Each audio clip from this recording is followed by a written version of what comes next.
So welcome everyone. Today we're going to be making one of my favorite soups, split peas.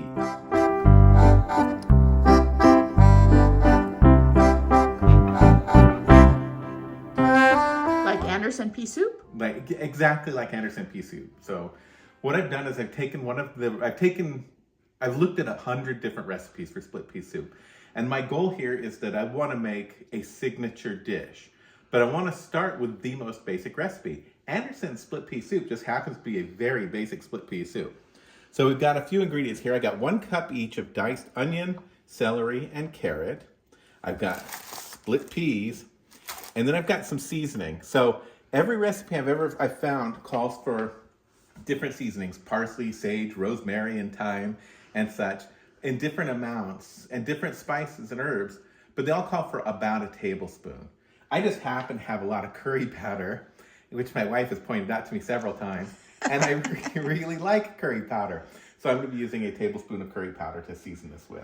So wait, you're not going to split this peas like they do at Anderson with the big guy holding this hammer? I got them split already. So I cheated. I bought peas that were already split. Oh, that's good, because I was afraid you'd hit my hand with the mallet. Yeah, exactly. So I got to be careful. All right, so first of all, we're going to do this in the multi-cooker because, like we've said in the past, we're moving into an RV. We want to figure this thing out and learn how to use it.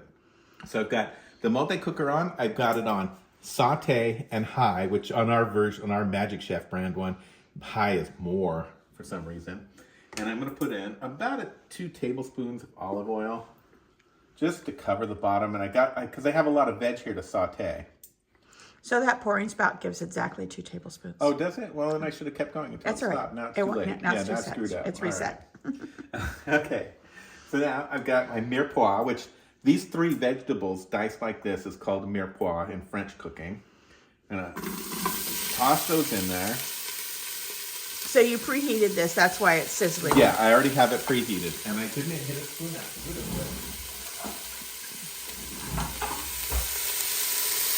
That was great.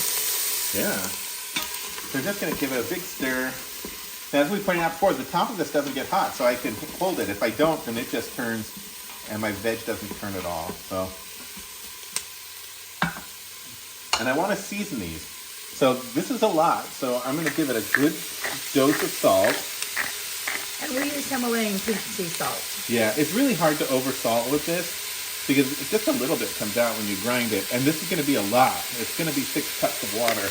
And I'm going to give it a few grains of pepper as well. On a big soup pot like this, you can always put whole peppercorns. Just be careful when you're serving them that people are aware of that, because they can be a little overpowering, but they're nice to season big pots with. Yeah, I've used them from time to time, but I don't like to bite into them. Yeah. See, I like peppercorn sauce on my steak, so. All right, so we're just gonna let those saute for just until they're soft. If you like our videos and you want to see more, please subscribe. We've noticed that about 90% of people who watch our videos aren't subscribed. If you're watching our videos, why not subscribe? And you'll see more of them. So subscribe, like them, and share them with your friends. It doesn't cost anything to subscribe. No, it doesn't cost anything at all. But it does help us. So do that. So Charles, Yes. wasn't there a Christmas movie, Miracle on 34th Street, that had split pea soup in it? So according to Carolee's new book, the Christmas movie cookbook. You have to come over That's here. not your new book. It's just a book you purchased. The Christmas movie cookbook, Miracle on 34th Street, featured a version of split pea soup, which happens to be very similar to the split pea soup recipe they used on Holland America line. So when we're cruising on Holland America, when you go to Alaska, to the glaciers, and it's cold outside, they'll serve split pea soup out on the deck. And it is, quite frankly, the best split pea soup I've ever had. That's what Regina said, too. I got the recipe from their website, and it is super complex. I'm trying to start with a basic split pea soup and work my way up to something a little bit more complex. Also, I like the idea of keeping it vegan. Theirs has a lot of different meats in it, and I try to eat plant forward as much as possible. So a basic split pea soup is vegan, and What? so yeah. Didn't you also get Anderson's pea soup recipe? Yeah, and so the recipe that I'm doing today is very similar to Anderson's. The only difference is the herbs I'll be using. Okay. And so that's nice. You can use the whatever herbs you decide what to your liking. Exactly. Oh. So these are starting to soften up. I can feel the difference I can feel the texture difference in my spoon when I give them a stir. You can smell it. Oh, it smells delicious. Yeah. You can start to smell actually when your vegetables are starting to soften because they start giving those nice aroma flavors. And all of the vegetables that we have here, the onions, the celery, the carrot, the mirepoix, basically, they are what's called aromatic vegetables. So they have strong flavors that they release, which is why they're often used as a base for this kind of dish. Well, they're used in so many things. I mean, Thanksgiving was just over, and then it's one of the things you put in the stuffing. Or if you're not going to stuff your bird, you just put those in. If you watch my video, I actually use the onion skins and the celery tops and the carrot tops. Yeah. Exactly. Well, I mean, in this dish, if I had celery with the leaves on it, I would have just used the whole thing. So speaking of I say 1 cup of each. And so I had trouble with this. It's like, well, how many celery sticks do I need? How many carrot sticks do I need? So I specifically kept track. And the problem is that varies. If you got a big celery stick, it's going to take less. If you have a small one, it's going to take more. And the measurement doesn't have to be exact. So was it about 4 sticks of celery to the cup? It was 2 sticks of celery and 2 carrots. And I got out 3 carrots, but since I love carrots, I just ate one of them. And it was 1 medium onion. And they weren't exactly a cup. Everything was a little bit more, but it's cooking. It doesn't have to be exact.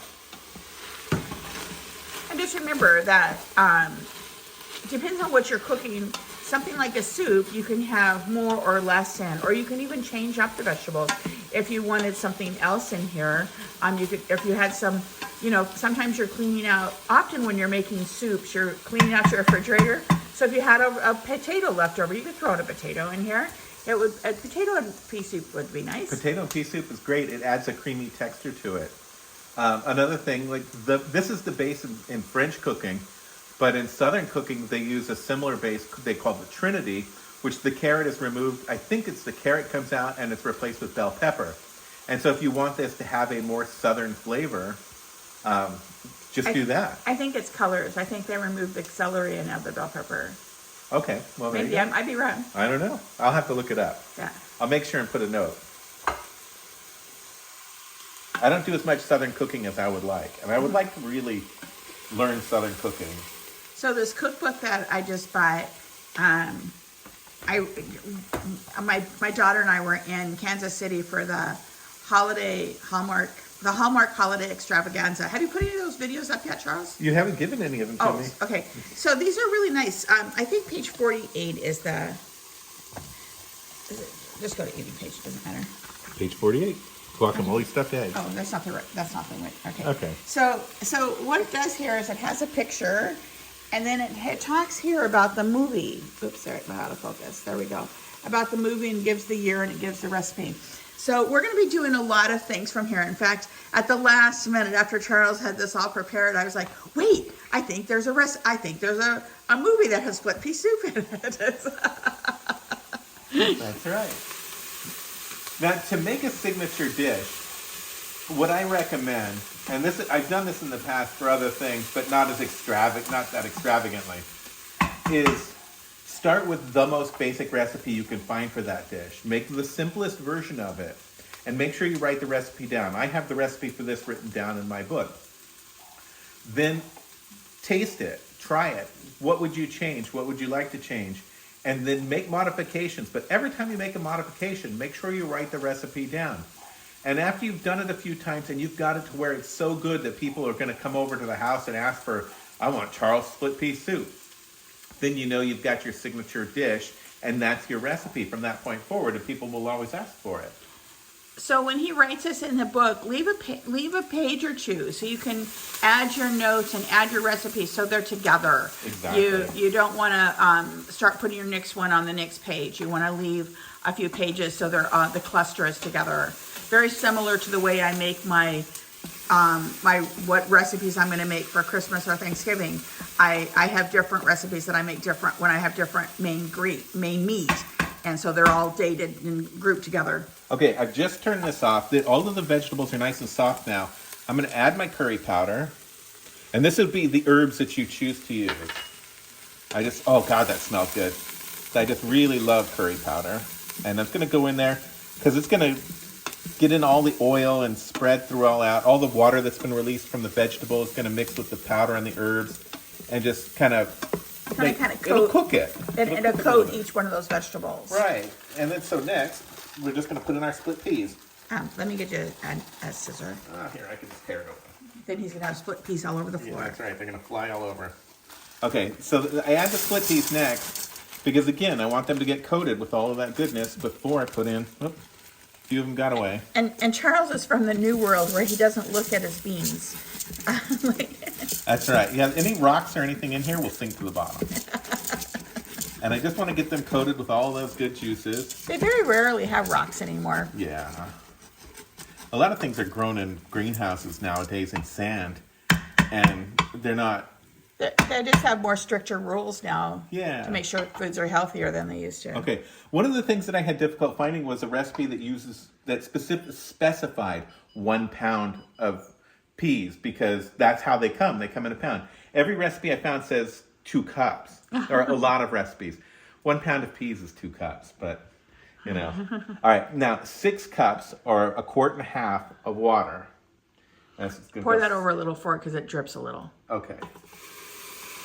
Oh, yeah. I usually get it on the counter with that measuring cup. That's a good call. Thank you. All right. Now we're going to stir it up. We got some goodness that's stuck to the bottom.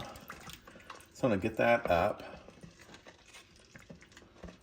Now, if you cook this on your stovetop, the only change you're going to have to make is put the lid on it and simmer it for 45 minutes. What we're gonna do with the peas, you don't put the peas separate. Yeah, do everything just like this, okay. And then simmer it for 45. Now we're gonna put our lid on. Okay, it made the noise, so it's good. And we're gonna set it to where's pressure cook? Right pressure there? Cook high for 15 minutes. Now that's set. So what's gonna happen is it's gonna take 7 or 8 minutes to come up to temperature, to come up to pressure.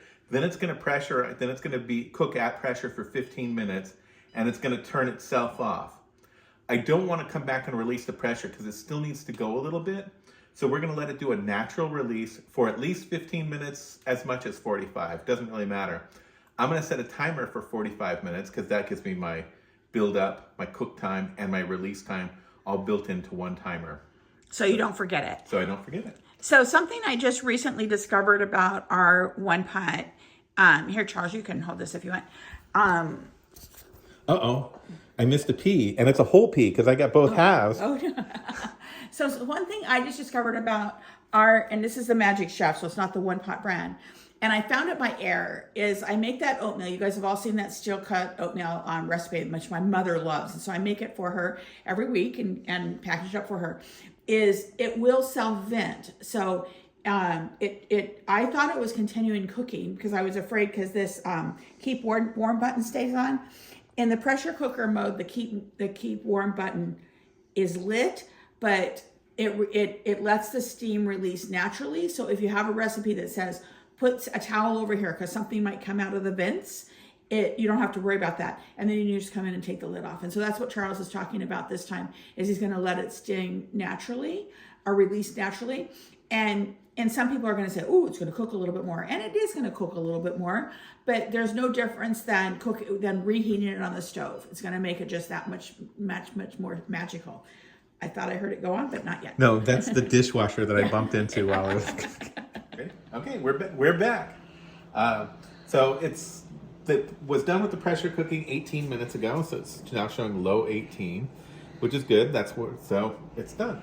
We're going to release any pressure that's left. We're going to open it up. Ooh, look at that. It's all bubbly. Yeah, let's give it a stir. It's bright green, nice and thick.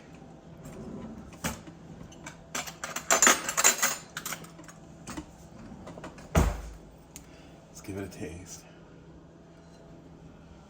Careful, it's going to be hot.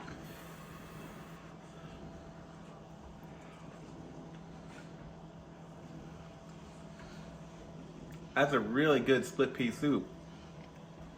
As good as Holland America? It's different than Holland America. Holland America's got a lot of different things going on. It's got It the has meat sausages to and start stuff. with, It's got yeah. meat to start with. This you can really taste the peas. You can taste the carrot. How's the curry? The curry's coming out, but it's not too strong. It needs a little salt, but I think that's it. It's very good. The beauty of this is that Carolee doesn't like peas. So I'll get to eat all of this. This will be my lunch for the next week. Yeah. So thank you for watching. I'll post a recipe on our website, WonderAboutUs.com. And thanks for sharing. I'm going to have a bowl of soup.